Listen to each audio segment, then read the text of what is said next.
Okay, so I wanted to just talk a little bit about the Feast of Dedication.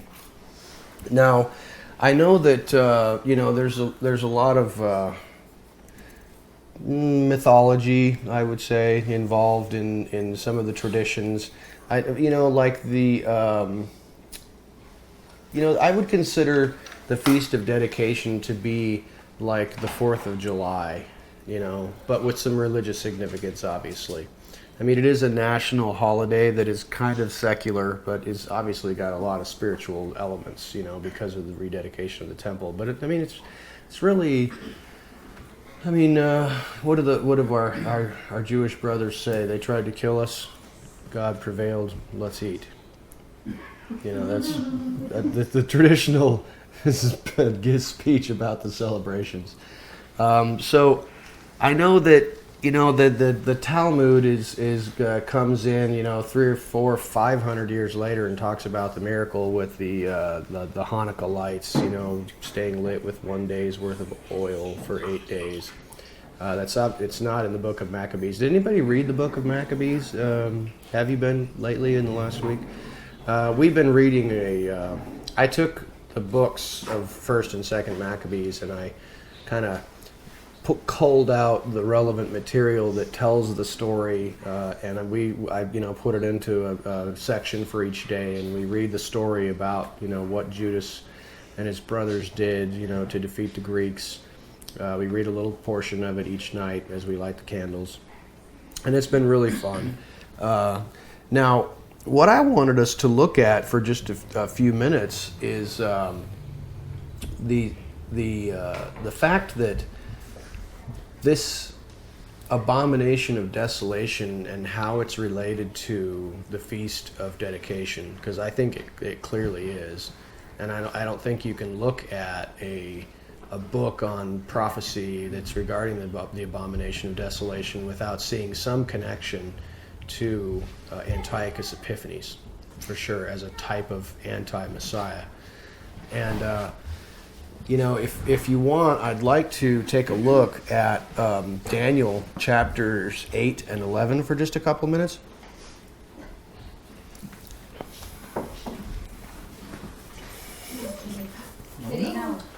You'll burn your whiskers on those Hanukkah candles, little kitty cat. So if you want to look at Daniel chapter 8, verse 9,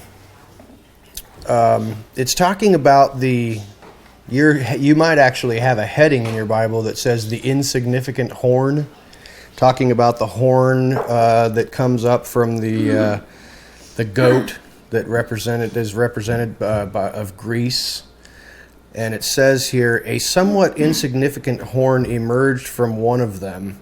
It moved rapidly against the south, against the east, and against the glory. Then it moved against the heavenly host. It persuaded some of the heavenly host to fall to the earth along with some of the stars, and it trampled them. Then it set itself in arrogant opposition to the prince of the heavenly host, from whom the regular burnt offering was taken away in order to overthrow his sanctuary. Because of the transgression, the heavenly host will be given over, along with the regular burnt offering, and in that rebellion truth will be cast to the ground while he continues to prosper and to act.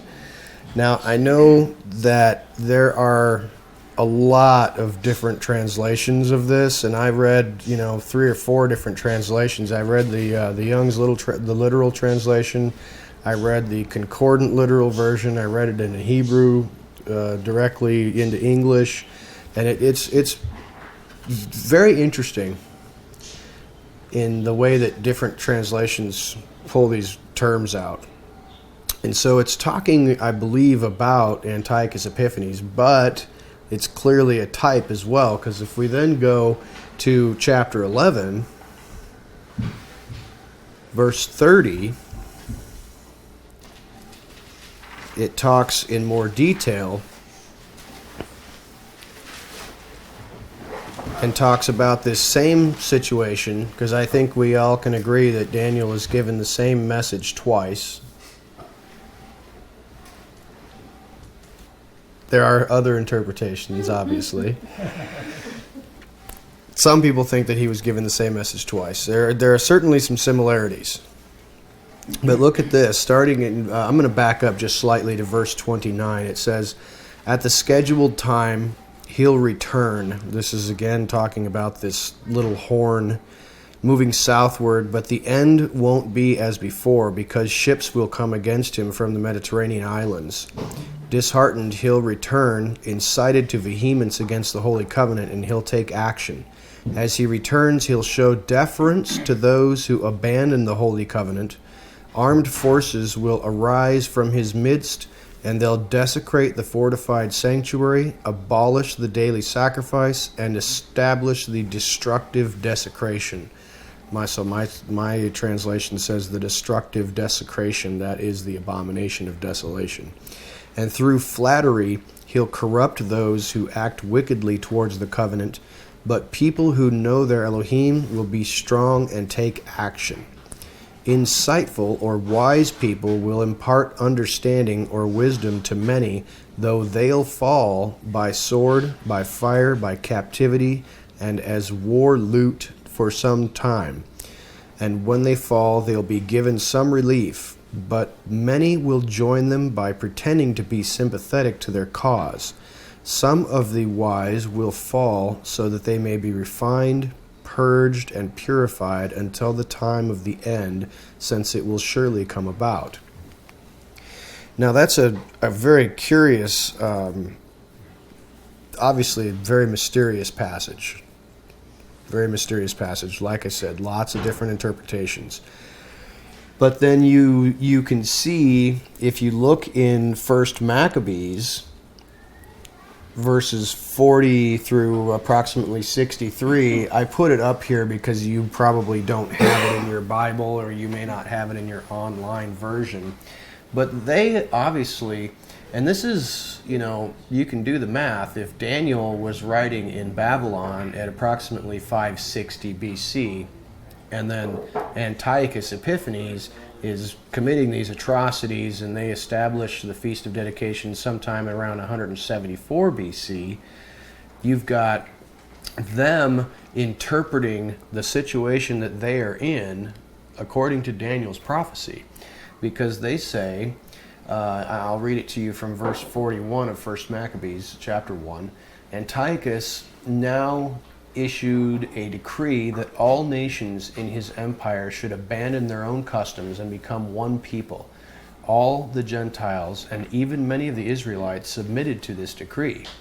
They adopted the official pagan religion, sacrificed to idols, and no longer observed the Sabbath. The king also sent messengers with a decree to Jerusalem and all the towns of Judea, ordering the people to follow customs that were foreign to the country. He ordered them not to offer burnt offerings, grain offerings, or wine offerings in the temple, and commanded them to treat Sabbaths and festivals as ordinary workdays. They were even ordered to defile the temple and the holy things in it. They were commanded to build pagan altars, temples, and shrines, and to sacrifice pigs and other unclean animals there.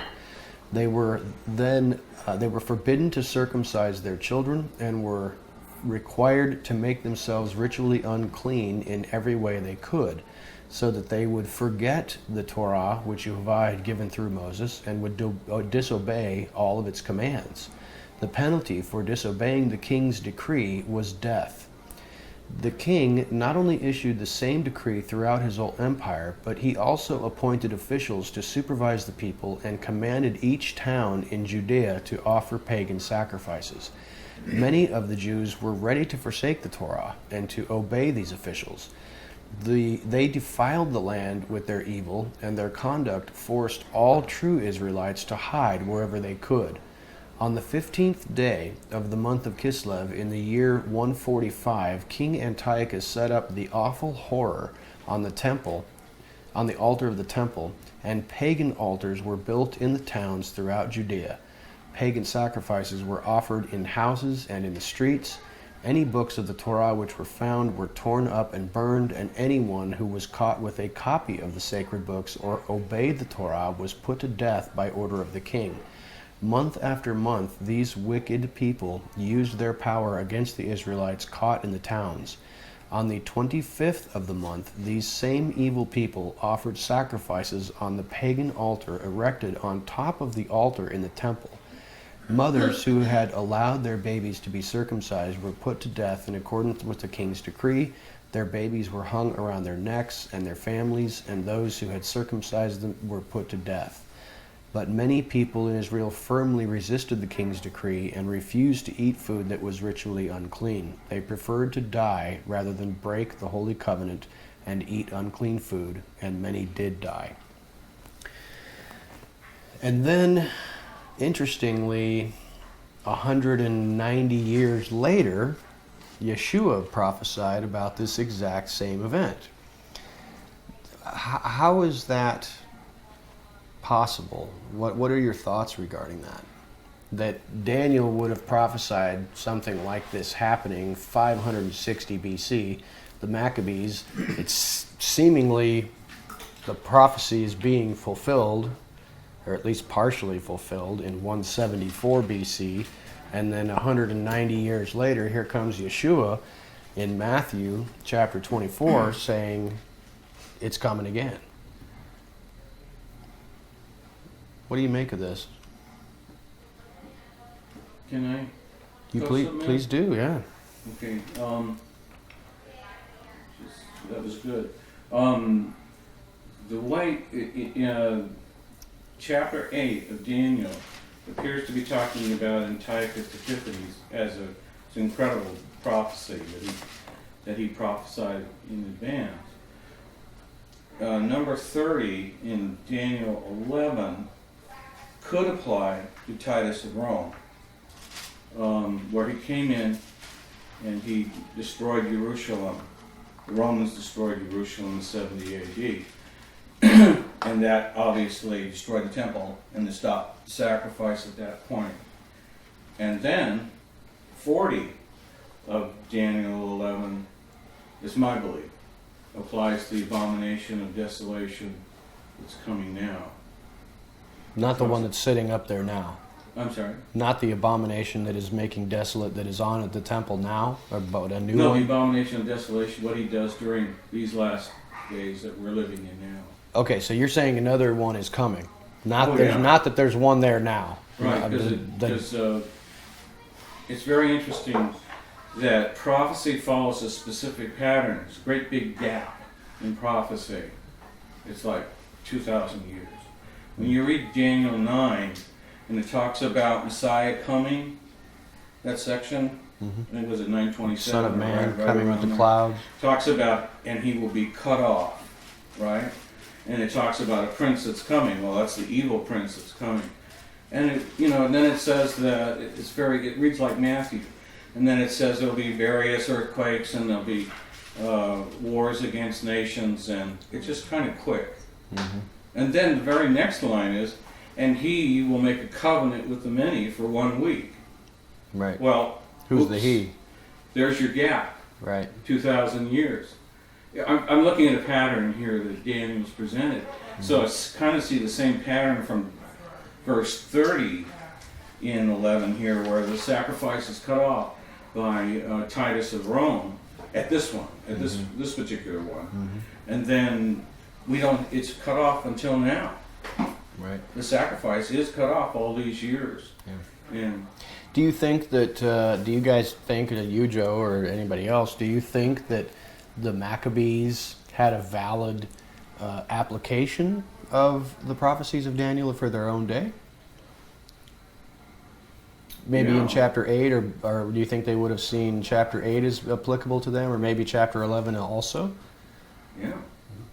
Do you think that that this prophecy of Daniel could have also been applicable to Titus of Rome? In chapter 8 or chapter 11? Either one. Oh, in chapter 11, yes. I think that the one in 8 is more specific to the 4 generals. Right. Yeah. Which is an incredible prophecy. I mean, sure. Prophesied. A lot of people, these people were trying to say, these so-called scholars, that it's like a Deutero Daniel, that these things were written down after they happened.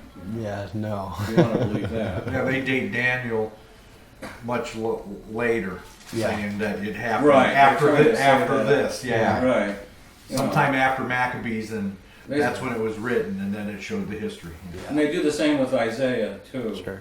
Well, that's an easy way to explain away the Creator, isn't it? To try and say that these prophecies were written after the fact. Right. You know what's so amazing here? I'm sorry to keep bringing this, but it's important because this time is so important, because when you look at the temple, the Beit HaMikdash, and all that was in it, all the things that were done in the temple in terms of the sacrifices and everything that's in it was purified.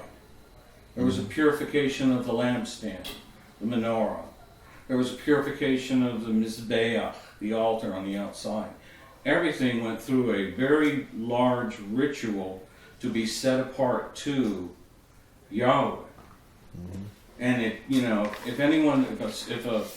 somebody outside of the priesthood came in and touched some of these things, they would just die just from touching something, because they were set apart to our Father, Yahweh. Yeah. So the oil for the lamps that they put in there, in order to purify the shemen, or the olive oil that they used in there, that took 7 days. And they said they only had enough for 1 day. Right. And that was supposed to be what we're taught, the Yeah. miracle of Hanukkah, that Yeah. what they had for 1 day lasted until they could purify the other oil Yeah. for the lighting of the lamp. And frankly, I have no problem with that. I mean, the fact that it's not mentioned in Maccabees, but it is mentioned in the Talmud, is not a problem for me. I mean, if Elohim can give Judas and his merry band of men victory over a gigantic Greek army, supplying some oil for the lamp that will burn for an extended period of time, is certainly not a problem. So I don't have a problem with that. So if you look at the prophecy of Messiah in Matthew 24, let's take a look at that really quick in Matthew 24. And then we'll kind of talk a little bit about the timeline. If you look at Matthew 24, starting in about verse 6, Matthew 24, verse 6, starts with this.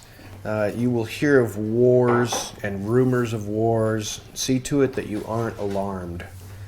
These things must take place, but the end hasn't come yet, because nation will rise up in arms against nation, and the kingdom against kingdom. There will be famines and earthquakes in various places, but all these things are only the beginning of the birth pains. Then they'll hand you over to suffer, and will kill you, and you'll be hated by all the nations because of my name. Then many people will fall away, will betray one another, and will hate one another. Many false prophets will appear and deceive many people, and because lawlessness will increase, the love of many people will grow cold, but the person who endures to the end will be saved. And this good news about the kingdom will be proclaimed throughout the world as a testimony to all nations, and then the end will come. So, when you see the destructive desecration, Abomination of Desolation, mentioned by Daniel the prophet, standing in the holy place, let the reader take note, then those who are in Judea must flee to the mountains. Anyone who's on the housetop must not come down to get what is in his house, and anyone who's in the field must not turn back to get his coat. How terrible it will be for women who are pregnant and who are nursing babies in those days. Pray that it may not be in winter or on a Sabbath when you flee, because at that time there will be great suffering, the kind that hasn't happened from the beginning of the world until now, and certainly won't ever happen again. If those days hadn't been limited, no one would survive. But for the sake of the elect, those days will be limited. I think it's certainly fascinating to me that this prophecy seems to be a recurring thing. I think it's entirely legitimate to apply it to the time of Antiochus Epiphanes. I think it's certainly applicable during the time of Titus of Rome. I think it could also certainly be applicable under the Ottoman Empire when the Muslims were overthrowing Jerusalem and building their own abomination of desolation that's still sitting there today. And I think it certainly could happen yet again, where something else is going up there. So it's got multiple applications, I think. It's clear to me that it's happening multiple times. What do you think about considering what Paul says in 2 Thessalonians? He gives a lot of description about this lawless one. How it was at work in his day at that time from a spiritual perspective with us being the temple right now. You know, we have an abomination of desolation sitting in our temple with those that refuse to see the truth. You know, I have often considered that you know, I have often thought about that, about what if this thing is entirely spiritual and is not literal on the Temple Mount and or both. Or both. I have considered the spiritual application as your body as the temple, and what would be the abomination of desolation in that sense, and the ceasing of the Tamid offering. You know, I mean, that has puzzled me, but I do wonder, how does that apply? Does it apply? It must apply in some way. I'm just not sure how. Does anyone have any ideas about how that might take place? I mean, I see you seem to be suggesting that in our own temple, if we have replaced Yuah with the worship of a god of our own imagination. Well, I think, you know, we all make up this temple. Right, we're all building upon that foundation, right? Okay, so you're not talking about you as an individual. Not me specifically, but us as a group, people, a corporate temple of believers. Okay, right? yeah. And we have. Well, are we a temple, or, I mean, I understand the body is referenced as a temple. Each person's vessel is referenced as a temple, but. We're also referenced as little stones being built. The concept of the temple itself is foremost. Yeshua called it his Father's house. True. So the other references concerning the prophecies of Jerusalem, you know, the Psalm 118, the builders of the temple, they have rejected the cornerstone of the temple, Yeshua himself. Yeah. It appears that we will have a, Yeah, and I don't think we would discount the idea of a literal abomination of desolation on the Temple Mount as, in reality. But I think Mike's question is valid, or observation about how might this spiritually apply on a spiritual level to each individual being a temple in the manner of speaking that Paul was talking about at Thessalonians. Well, wasn't he talking about the lawless one being revealed? And it's at work right now, because Shaul was saying that because there were many people around him who had already abandoned what Shaul was teaching concerning worshiping the Father and worshiping the Son.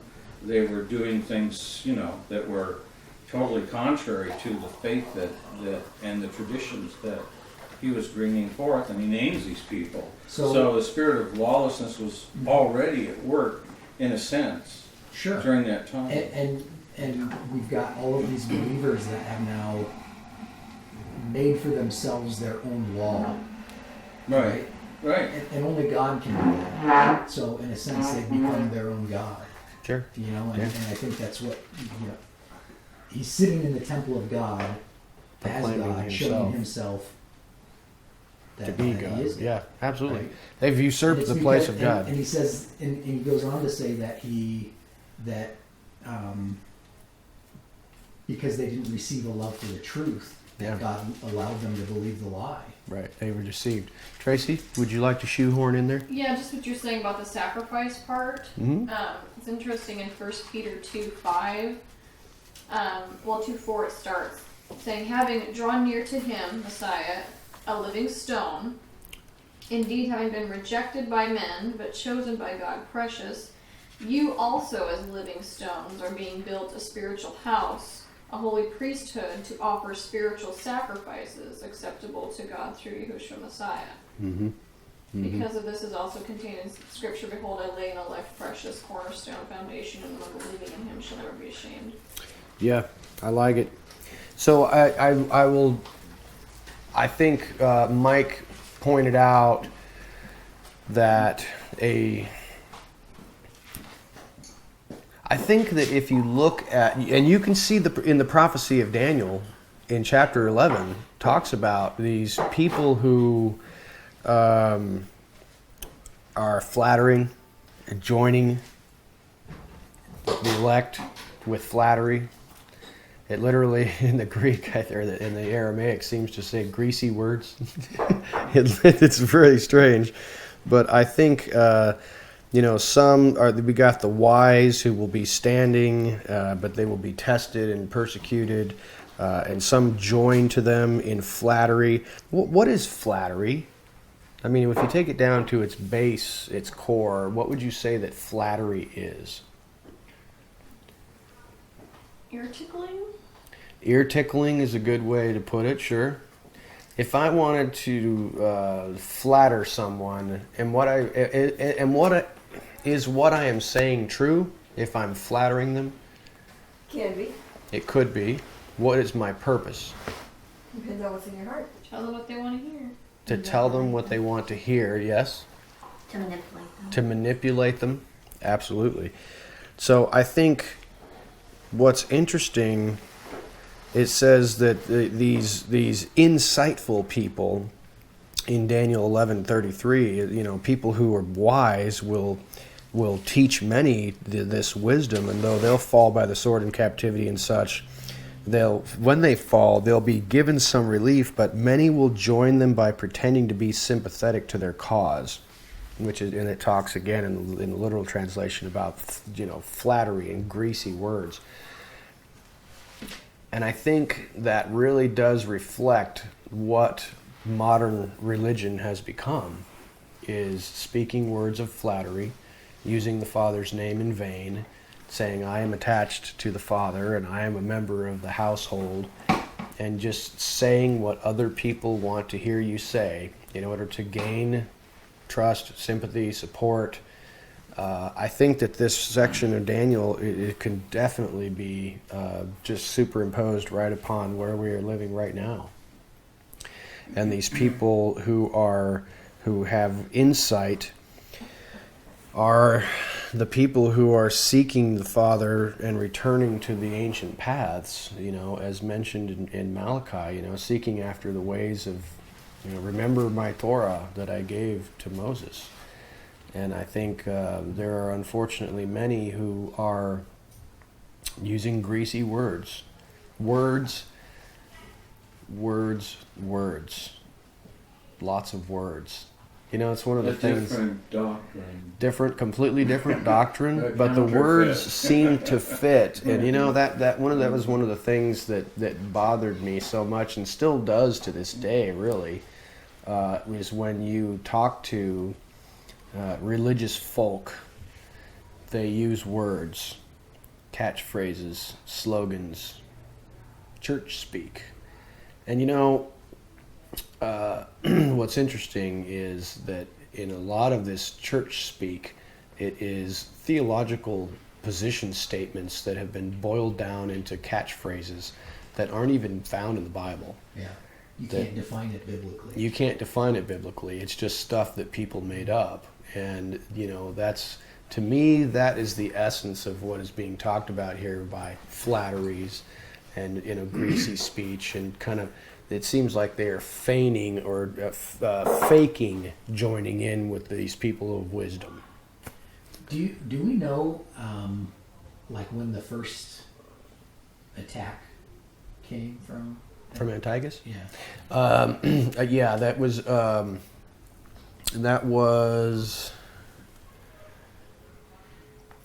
Let me take a look here. Okay. Around 167. Well, in 145, King Antiochus set up the horror of the Abomination of Desolation. So I think it was actually, it was probably 10, 15, 20 years prior to that. So I think that's probably an accurate assessment in 160s. It was essentially guerrilla warfare. Yeah, absolutely. That's how they won. Yeah. Well, Guerrilla warfare, yeah, with help from above, for sure. Help from But, above. you know, guerrilla warfare is very effective when you're fighting a larger military force. Well, my understanding is, okay, so in about 168, see, I don't know where the 164 is that supposed to be the start of something? Because I've seen it interpreted that the 145 in the Greek year, that's something they're counting down from the rule of the Greeks. Right. And then about 168 is when it started, when the Antiochus showed up and started doing everything. At least that's some dates I heard. But 15th of Kislev, and then it says something about the 25th of the month. Yeah, they actually, my understanding is that they wanted to do this rededication and set up and purify the altar on the very day on which the pagans had defiled it. Okay, In so opposition to them. what I've heard in some other teachings was those days when they went back and did the calendar fell on December 25th. Well, that actual, wouldn't surprise me. the actual abomination was placed. A Christmas tree on the Temple Mount? One word kind of popped out You know, on chapter 11, 29, and I don't know. I don't want to read too much into just one word, but the word appointed, Moed, that he's going to return. Yes, And yes. so At the time appointed he shall return and Yeah. come into the Southland. and sometimes we see that word associated with some of the Festivals. festivals. and Yeah, feasts. that's certainly possible.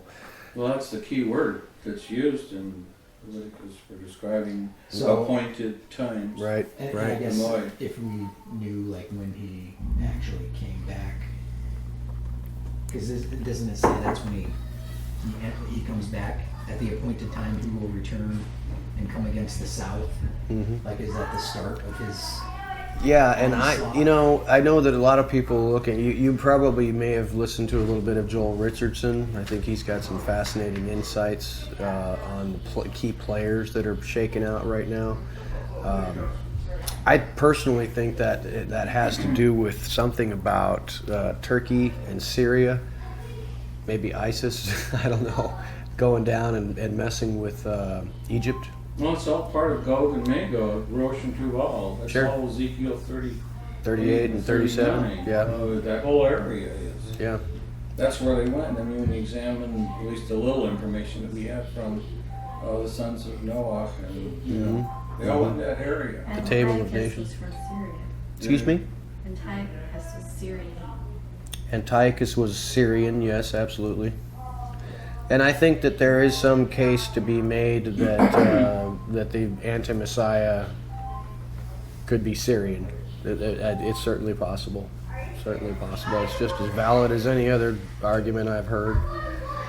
You know, what really kind of caught my attention in reading through the books of the Maccabees in this last week is the fact that and also you can watch on YouTube a documentary that the Discovery Channel did or something like that. It's obviously fairly cheeseball because all of the History Channel documentaries about the Bible are not particularly apropos. They don't really go into good detail or even accurate detail. But, it seems fairly clear to me from reading the Maccabees and looking into some more research that unfortunately, there were a lot of traitors among the people of Israel who were all set and ready to go to adopt and take on Greek culture and kick their Hebrew roots, their own cultures and traditions to the curb in favor of this new fancy, shiny,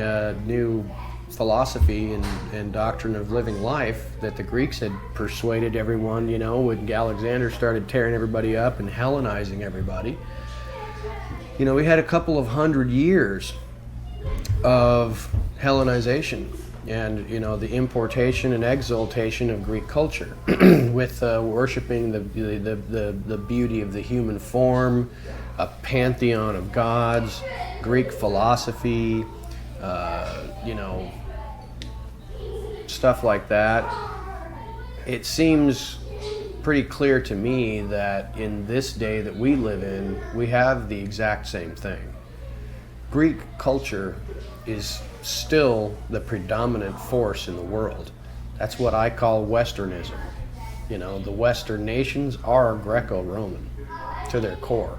The United States is a Greco-Roman nation. I mean, it's a Greek republic built on the republic, or built on a Latin, Roman Senate. This is a Greek culture, and most of the West is Greek and Roman. It still is to this day. And so I see a lot of parallels to what's happening here now.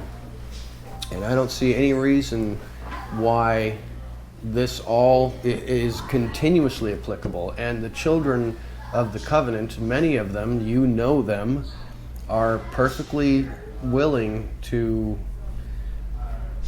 and are in fact fighting against you because you are trying to hold fast to the covenant with your fathers, and they are saying, but we want Greek culture. Right. We want to mix so in. Many Jewish Americans that are just totally assimilated. Oh, absolutely. They boast with their lips, they flatter and say, oh, we're for Israel and for our defense. But if it really came to choosing between, supporting Israel, or if Israel goes by the wayside, as long as they have their Greek The American dream. culture, yeah. The American dream is it. Exactly. You know, John actually showed me the video last week, I think it was, last weekend, talking about, this little documentary that this Israeli guy was talking to a bunch of Jewish Americans who were completely anti-Israel. They were vehemently fighting against Israel, and it was just astounding to me that I know that the state of Israel is a very secular state, and I don't suggest that it is a godly nation or anything like that, but these people were against their own people, their own land, and certainly traitors, it seemed to me. They were just, and the things that they were saying didn't make any sense. It was like, it's almost reminds me of like when we were studying Joseph, like, when it's like the wisdom of this age is just absolute foolishness. And you look at the things that are coming out of people's mouths, and you're like, I can't believe you're actually saying that. It's just like his brothers were in that mindset until finally the Ruach HaKodesh of Yahweh and all their troubles, yes, all that trouble finally brought them around to yes. see the light. And I think that is, you can see in Daniel and also in Matthew, talking about this great persecution that came and is coming, is for what purpose? The persecution of what? The people. Which people? The lights, the firmament of heaven, the wise ones, the ones clinging to the covenant. What is the purpose? Daniel talks about what the purpose is. To purify, to make them wise, to make them white, to give them white garments, to purify them and refine them. Same as all the items. Yep, we are purified by fire. Right, that's what Zechariah 13 says. That's what Yeshua talks about too in Matthew chapter 5. It's the same kind of thing where he says those who keep and teach the commandments Will be of called Yahweh great. will be called greatest in the kingdom of heaven. But those who don't will be called least in the kingdom of heaven, which ties into what you were saying. I agree. And that's in Daniel chapter 12. Says the same thing. It says that those who cling, they will be like the Kokavim, or the stars shining of heaven, lights, where they teach the righteousness of Yahweh to the people around them. And then those who don't, they have a different destiny. Yep. And I think, persecution and famine and nakedness and the sword, there's nothing that will purify a person like persecution and distress and trouble. I have experienced it in my own life, and I know that you have as well. That is the... It's almost, it's like the father... You could relate it to the book of Job, I suppose. The father saying to the adversary, I'll let you run amok for a little while. Your plan is going to backfire. They're not going to curse me. They're going to be purified. And you're just a tool in my toolbox. And that's coming. The great persecution. It is started. It has started now. I think you can see in the Middle East and in China and in India and other places of the world that the people who are followers of Messiah Yeshua are crucified, killed, beheaded, whatever, in small numbers.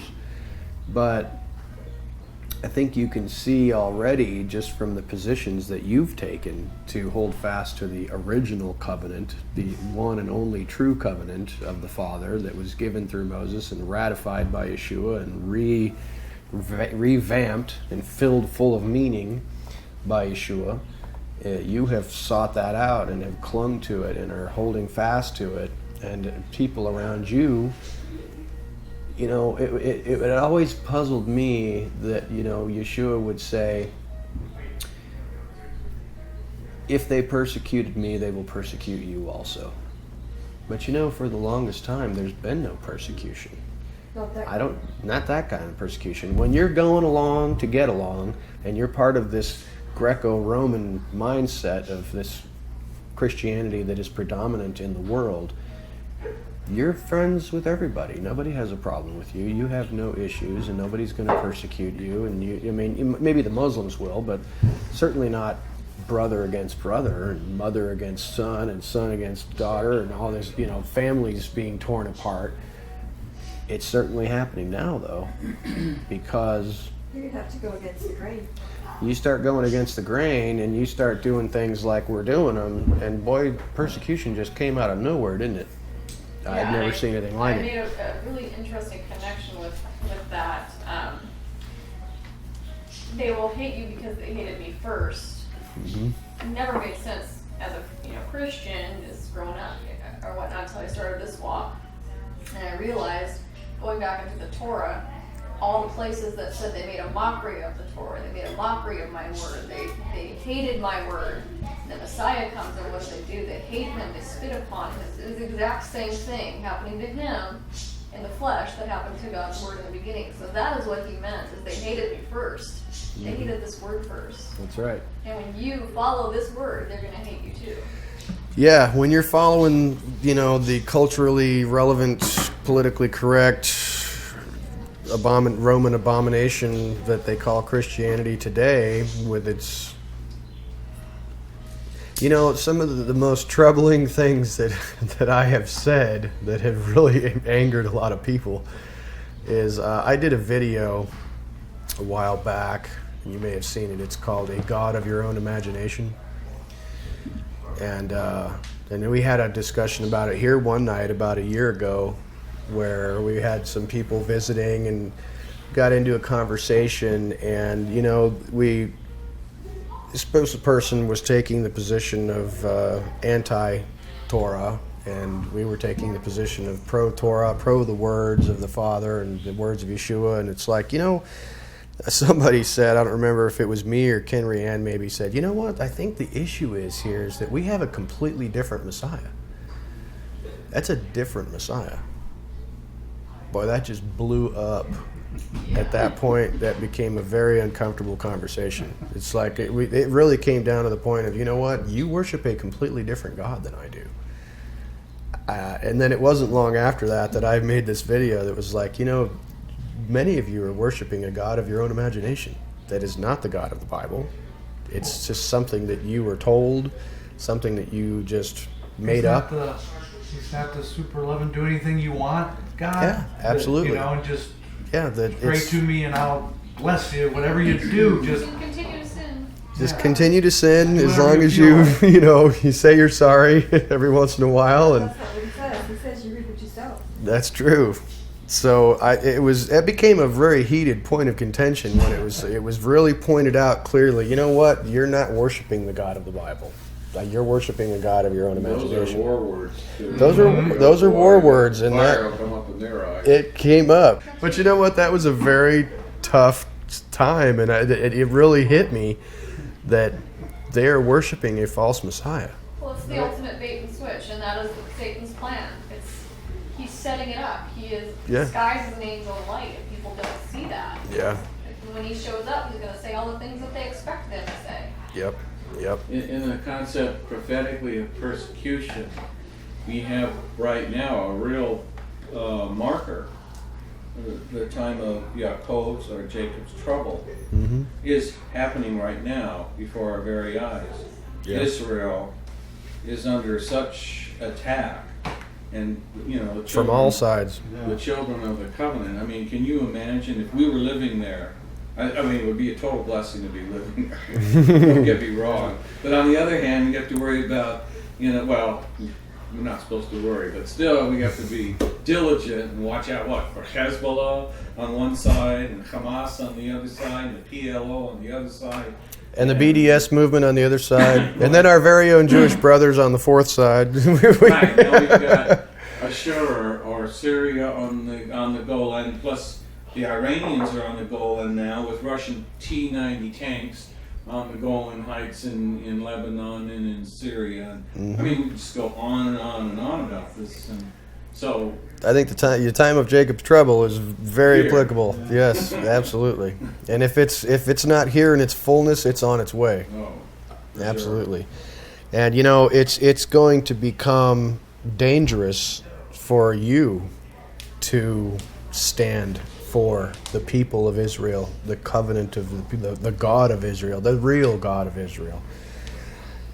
Because many of our Christian brothers and sisters are part of the divestment and sanctions movement. They don't like the nation of Israel. They don't want anything to do with it.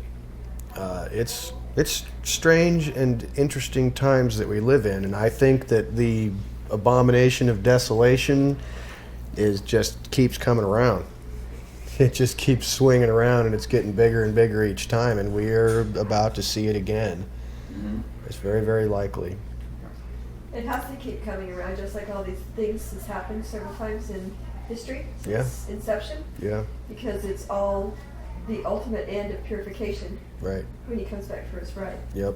I was actually studying that today, just the cyclical, the Hebrew mindset being cyclical, and it's Yeah. he that determines the beginning from the end, and there's nothing new under the sun. So we're on this racetrack. We're on a racetrack, yeah. Exactly. The racetrack that they were on. And It's a gonna come helixical around, we're gonna racetrack. hit the right cycle, and it goes the end. The ride is stopped. That's exactly what it is. It is a merry-go-round, and at the end, we'll stop. And And that's why We don't have any point in control when time it's these gonna stop. processions, Right, these we're just reenactments along that for the we're supposed to be ride. doing to prepare us for Just this. have to look to the one who's controlling the ride.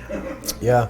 Here's something interesting that I think that many of you might have seen in the news lately, and you may even be on board with it, but I caution you that it will potentially backfire.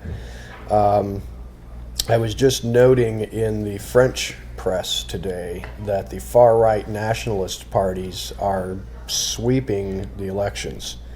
Marine Le Pen, her grandfather, and her niece are all set to sweep the elections in France, and they're running on an anti-immigration policy of basically anti-Islam, and saying, there's no place in French society for this religion of terror and this religion of intolerance and blah blah blah. And I've actually read a quote by the great grandniece of Mr. Le Pen, who was saying, France has been founded on Greco-Roman culture and 16 centuries of Christianity, and this Muslim stuff has no place here. You must come to France and become French and set aside your own stuff that you brought with you. And we can see it here in America with Donald Trump. God love him or hate him, whatever, I don't know, but he's telling, and you know what? The media is apoplectic about the things that he is saying, but you know what? The polls are showing that a lot of people are saying rock and roll. They're saying that right on with what Donald Trump is saying. Now, I'm just saying to you that could backfire, because if they're going after these people who are taking their faith seriously, Islam, I know some Islamic people named Muhammad. They are, however, not what I would consider. They are exactly what I would consider a Catholic who says to me, "I'm Catholic," and I'm like, "Well, why would you say that you're Catholic?" "Well, I got baptized as a Catholic when I was a baby, Me too. and I go to church on Easter and Christmas." I'm like, "Okay, so that makes you a Catholic, huh?" "Well, I know these Muslims who say, yes, I'm Muslim. My name is Muhammad. I was born in a Muslim country, but I don't take that stuff seriously." It's not really a Muslim. That's a westernized person who has some culture way back, and they frankly don't care about Allah. They don't care about the Quran. They don't care about Muhammad. They don't care about any of that stuff. They just want to be westernized with just a tiny vestige of Islam. Maybe they do the feast. That's the roots. It's, they've got a little bit of roots, but it's the ones that are taking their religion seriously that are causing the problems. Now consider that you all and people like you are the ones in Christianity that are taking your religion seriously. That persecution that is now wedge-shaped and pointed right at the Muslims is going to swing around right to you, because you're going to start taking seriously this stuff, and you're going to start standing up and saying, "Hey, what's going on? I know you're not going to become terrorists and start killing people, because we don't have a religion of hate and terror and killing people." But I'm cautious about it. I'm cautious about it because I can see that it can backfire and swing in unintended directions. When we cry peace, peace, utter destruction comes. Right. Right. In the end times, the scripture's clear about the deception. Remember Yahweh talking about the deception that he gives all people over to, Yeah. that they don't come to him. And it says brother against brother. And you see that in the world right now. Everything's tribal. Yeah. I mean, you can go back with all these cultures to all the tribes that originally came out of Noah and his sons. Everything's still tribal. And we have the same conflicts today that we had, thousands of years ago. Only now we have nukes. A larger scale, yes. Yeah, it's just Now large. knowledge has increased. Now we have the first destruction was by water. The next destruction Fire. It'll be fire. by Absolutely. real fire. Real fire. We've got the nukes Nuclear We fire. have the fireballs, and we can set them off. That's right. Fire, though, that's the purification. But Yeah. how can there be unity amongst brothers at all? How can you have that unity that the believers have? I mean, how can you even begin to have that kind of a unity? Because there is no Ruach HaKodesh for them. There is no Yahshua for them. You There's can't. only just What fellowship falsehood is and light lies. with darkness? There is no unity. I agree. I don't see how it can take place unless it's this false unity, unifying people around a lie, which I believe is the anti-Messiah's ultimate goal, is to rally the people around a lie. Money. Money. Buying the 666. Being able to buy and sell. Sure. But I think that those that do know the truth have to be prepared to share the truth and influence those who might have a little bit of the truth that need to know all of what's going on. Well, I think that's You're not that definitely light. that's You're not definitely willing to let your happening. light shine. Okay, You're until not spreading the something gospel. catastrophic happens, they're going to stay in their comfort zone. They don't want to hear your truth. I agree. Shit hits the fan and they're looking for No. something to hold on to, they'll start listening to you. That's true. I They agree. say, "What did you could be- tell me? You're all calm and you seem to have this calmness about you because you're not afraid of all this that's And happening." they want to know why, yes. Yes. That's So true. that's the other 5 virgins. That's the other 5 virgins. Go get yourself The some ones oil that- and I'll talk to you. The one that didn't have the oil. You could be anywhere in society, in a grocery store, and talk to the person next to you. And if you listen to what they're saying and allow the door to be open, they will tell you how lost they are. I If you agree. shine a tiny bit of light without judging, without damning them to hellfire and damnation, they let their door open. Sure.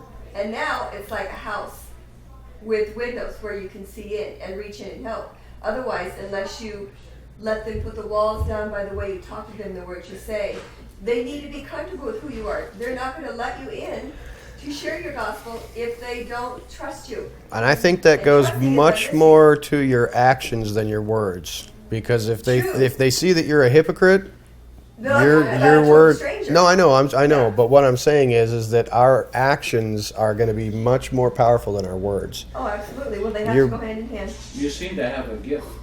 Who? You Of? She does, she can talk to you you. have a gift. She has a God gift has given you this gift of to speech. say it. And you know, we don't all have it. It's obvious, but where the doors are open, the doors are open. The Ruach HaKodesh of Yahweh opens those doors, makes the connections with us wherever we go or whatever, you know. But on the other hand, you got to be careful, Absolutely. you know, because the enemy's out there. Mhm. You don't want to cast the pearls before the swine too. You but don't. And you, Yeah. You do have you a know gift. where your jewels are falling. I work in an environment where it's, you know, I work at a car dealership, but I inevitably, on a daily basis, several times during the day, come in contact with people who just want someone to listen. Sure. And I'm in a work environment, but it's like they know they can come in my office. They'll sit in my office and cry. I mean, I'll just share with them and say, well, you know, God can help you through your struggles. And it's like, oh, I hate God. It's like, why? Well, the bad things that happen to them or their life or whatever. So one of my gifts is the gift of encouragement. I try to encourage people and get them off of the problem and onto this person that can help them, because that's their only hope in life. And sometimes people aren't willing to listen and let the walls down and let somebody in, you know, so you can talk to them. They're too busy. Yeah. Nobody wants to take time. I think we'll probably stop there and have some food, and then we'll pick up again next week with the story of Joseph and some Hebrew lessons on next Friday at 6, and we'll have some pizza, Hebrew lessons, and then continue with the Joseph study.